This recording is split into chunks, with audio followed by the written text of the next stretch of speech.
तो education forum के YouTube channel पर आपका स्वागत है। हम लोग लास्ट क्लास में डिस्टेंस फार्मूला बेस्ड क्वेश्चन को किए थे, ठीक है, और उसके प्रॉब्लम को सॉल्व किए थे। अब हमारा नेक्स्ट टॉपिक आता है कोऑर्डिनेट का ही। वो टॉपिक है section formula for internal division. सबसे पहले ये section formula for internal division होता क्या है, तो आइए देखते हैं। अगर कोई लाइन सेगमेंट है और ये लाइन सेगमेंट ए बी है, इसे कोई point P M ratio N में डिवाइड करता है, इंटरनली डिवाइड करता है, और इस पॉइंट ए का कोऑर्डिनेट है x1 y1 और पॉइंट बी का कोऑर्डिनेट है x2 y2। तो अगर इस जगह को, इस जगह का आर्बिट्री पॉइंट यानी एक्स वाई कोई वैल्यू होगा जिस जहां पर ये एम रेशियो एन पार्ट्स में डिवाइड कर रहा है, तो कोऑर्डिनेट x बराबर हो जाएगा, यहां ध्यान दीजिएगा, ये m। तो अगर ये m यहां लिखते हैं और m ये, तो ये m x2 इसका इससे मल्टीप्लाई करेंगे और n x1 से करेंगे, यानी x बराबर m x2 plus n x1 plus n x1 by m plus n हो जाएगा। ठीक है, ये x कोऑर्डिनेट की वैल्यू हो जाएगी। सिमिलरली y की भी वैल्यू क्या होगी, तो सर कलर बदल के आपको दिखाते हैं। यहां पर हो जाएगा m y2 n y1, यानी यहां पर हो जाएगा m y2 plus n y1 by m plus n। यानी कि अगर कोई प्रॉब्लम आए कि कोई पॉइंट P पे कोई कोऑर्डिनेट x और y है जो m रेशियो n में स्प्लिट कर रहा है, तो उसका कोऑर्डिनेट क्या होगा, तो हम लोग उसके कोऑर्डिनेट को कैसे बताएंगे, तो m x2 plus n x1 by m plus n और m y2 plus n y1 by m plus n। ठीक है, इससे बेस्ट आगे प्रॉब्लम भी बनाएंगे। ठीक है, तो इसके बाद एक और टॉपिक आता है कि अगर ये पॉइंट सेंटर पर आ जाए यानी कि मिड पॉइंट हो जाए, तो फॉर्मूला क्या होगा।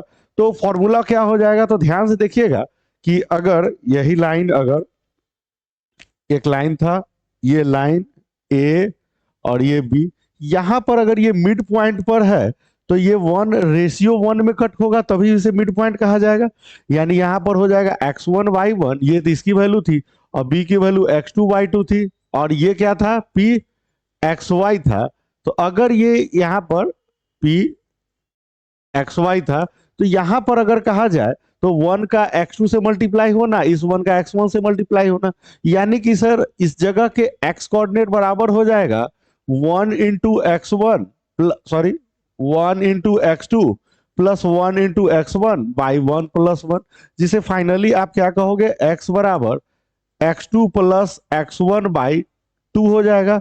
और y के लिए क्या हो जाएगा, तो 1 into y2 plus 1 into y1 by 1 plus 1, यानी y का वैल्यू क्या हो जाएगा, तो y2 प्लस y1 अपॉन 2 हो जाएगा। यानी अगर आपको मिड पॉइंट रिलेटेड कोई प्रॉब्लम आए तो उसे हम लोग किस फॉर्मूला से बनाएंगे, उस दोनों के कोऑर्डिनेट का सम डिवाइडेड 2 हो जाएगा, यानी x का, तो x कोऑर्डिनेट के सम का डिवाइडेड 2, y का अगर पॉइंट बताना है तो y का सम डिवाइडेड 2 हो जाएगा। चलिए आइए प्रॉब्लम करते हैं। तो आपका प्रॉब्लम ये रहा स्क्रीन पे, the coordinate of the point which divide the line segment joining the point A. यानी कि आइए सबसे पहले तो एक लाइन हम लोग बनाएं। तो एक लाइन ड्रॉ की, ये लाइन ये लाइन को ध्यान से देखिएगा, ये लाइन ए और ये एक बी, इसके पॉइंट्स कोऑर्डिनेट कितने दिए हुए हैं, तो यहां दिया हुआ है 4, -3, और बी का वैल्यू कितना दिया हुआ है 9, 7। अब इसे एक लाइन, एक पॉइंट है P जो 3:2 में कट कर रहा है। आपको ये पता है कि 3 का मल्टीप्लाई किससे करेंगे, तो आपको ये पता है कि 3 का मल्टीप्लाई 9 से करेंगे, 2 का मल्टीप्लाई 4 से करेंगे। क्यों, तो सर ये वैल्यू x1 y1 और ये वैल्यू क्या होती है x2 y2, और ये वैल्यू क्या होती है, तो ये m रेशियो n में होता है। यानी अगर ऐसा होता है तो आप बोलोगे क्या कि सर x पॉइंट बराबर m x2 plus n x1 by m plus n होता है। तो इसमें डेटा में डालते हैं तो m की वैल्यू कितनी है, तो 3 मल्टीप्लायर 9 प्लस 2 मल्टीप्लायर 4 अपॉन क्या हो जाएगा 3 प्लस 2 हो जाएगा। चलिए इसे कैलकुलेट करिए, 9 3 जा कितना हो जाएगा 27, 2 4 जा 8 अपॉन कितना हो जाएगा 5, और अगर इसे करेंगे तो कितना हो जाएगा 8 7 15 का 5 कैरी 1 और 2 1 3 बाई 5, यानी कि 5 7 जा ये कट हो जाएगा, यानी x बराबर कितना हो जाएगा बच्चे 7 हो जाएगा। ये x की वैल्यू निकल गई। इसी तरह से हम लोग y का वैल्यू निकालेंगे। तो y के वैल्यू के लिए आपको क्या फॉर्मूला बताए थे, तो y के वैल्यू के लिए बताए थे my2 plus ny1 by m plus n, यानी कि इसके लिए बताए थे my2 plus ny1 by m plus n। यही बात हुई थी। यानी कि यहां पर हम लोग y की वैल्यू अगर डालना है तो डालेंगे क्या होगा, तो 3 multiplier 7 plus 2 multiplier -3 upon 3 plus 2। Sir अगले लाइन में क्या हो जाएगा, 7 3 जा 21 प्लस प्लस नहीं क्योंकि ये माइनस बाहर आएगा, तो 3 2 जा 6 यानी कि -6 अपॉन क्या हो जाएगा 5, यानी 21 में से 6 गया कितना हो जाएगा बच्चे, तो ये हो जाएगा 15 और 15/5 यानी कि 5 3 जा, यानी y की वैल्यू क्या आ गई बच्चे, तो ये 3 आ गई। सही है। तो अगर x और y का वैल्यू आ गया तो आपको तो यही निकालना ही था। क्या निकालना था, तो आइए यही वैल्यू निकालना था। तो देयरफॉर द पॉइंट्स विल भी क्या हो जाएगा बच्चे, देयरफॉर pxy विल बी क्या हो जाएगा 7,3 हो जाएगा।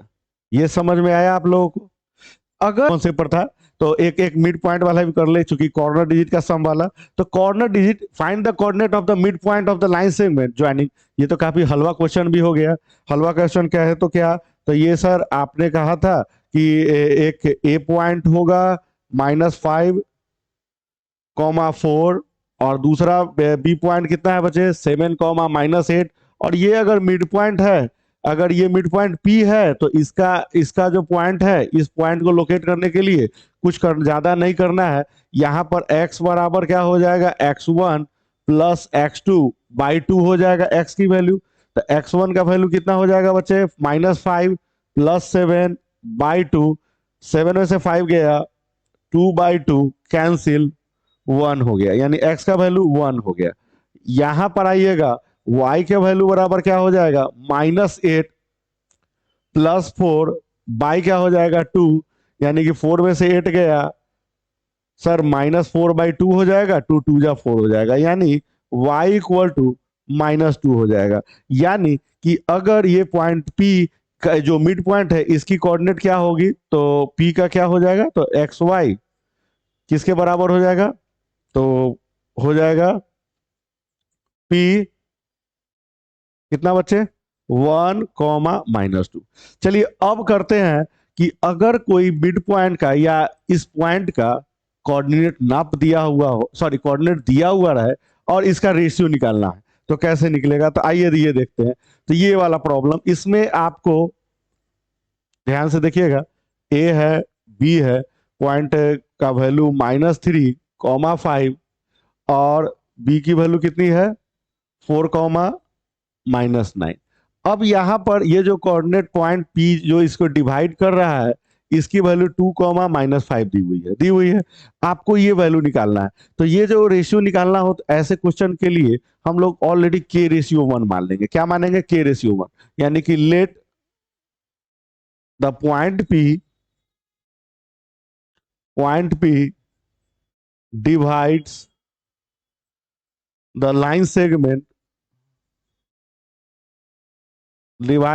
Segment in the ratio k/1। हमने मान लिया। तो बच्चे अगर मान लिए तो यहां पर डाटा डाल दिया जाए कि क्या हम लोगों ने माना था, इसे k माना और इसे क्या माना 1, k/1। क्लियर है, फॉर्मूला वही लगेगा। तो इसमें क्या होगा कि प्रॉब्लम में 1 वेरिएबल बेस्ड प्रॉब्लम हो जाएगा और काफी इजी बन जाएगा। आइए देखते हैं कैसे बनेगा। तो सबसे पहला बात कि x बराबर क्या होगा, तो हो जाएगा k × 4 प्लस, क्योंकि फॉर्मूला आपको पता ही है कि फॉर्मूला क्या होता है, तो x बराबर mx2 plus nx1 by m plus n, और y बराबर my2 प्लस ny1 बाई क्या हो जाएगा m प्लस n। ये आप लोग इसे प्रैक्टिस कर करके इतना कर लीजिए कि ये मेमोराइज हो जाए। चलिए आगे करते हैं। तो k इंटू 4 और 1 इंटू कितना हो जाएगा, -3 अपॉन k प्लस 1 हो जाएगा बच्चे। और इधर y, इसको अगर सॉल्व करिएगा, और x की वैल्यू कितनी पता है हम लोग को, कितना दिया हुआ है, x का वैल्यू 2 दिया हुआ है। तो 2 इक्वल टू कितना हो जाएगा, 4k-3 अपॉन k प्लस 1। ऐसा क्रॉस मल्टीप्लाई करेंगे, 2k प्लस 2 बराबर 4k-3 हो जाएगा। इसको उधर इधर शिफ्टिंग कर दीजिए, तो 4k-2k इक्वल टू 2+3। ठीक है, जब ये सॉल्व करेंगे तो कितना आ जाएगा बच्चे, तो ये 4k में से 2k गया, कितना हो जाएगा, तो 2k इक्वल टू कितना हो जाएगा, 5, यानी k इक्वल टू हो जाएगा 5/2। Therefore the ratio will be, कितना हो जाएगा बच्चे, 5:2। इस तरह से बना लेंगे।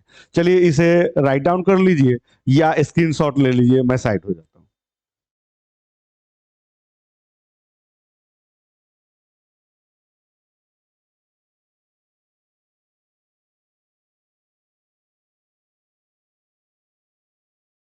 हो गया। तो ऐसा है कि आपने ये प्रॉब्लम बनाया, और आपके लिए एक होमवर्क है जो आप कमेंट बॉक्स में इसका सॉल्व करके आंसर देंगे, वो ये रहा। इस क्वेश्चन को सॉल्व करके आप कमेंट बॉक्स में आंसर देंगे, ताकि आपने इस वीडियो से सीखा ये मुझे भी समझ में आए। थैंक्स।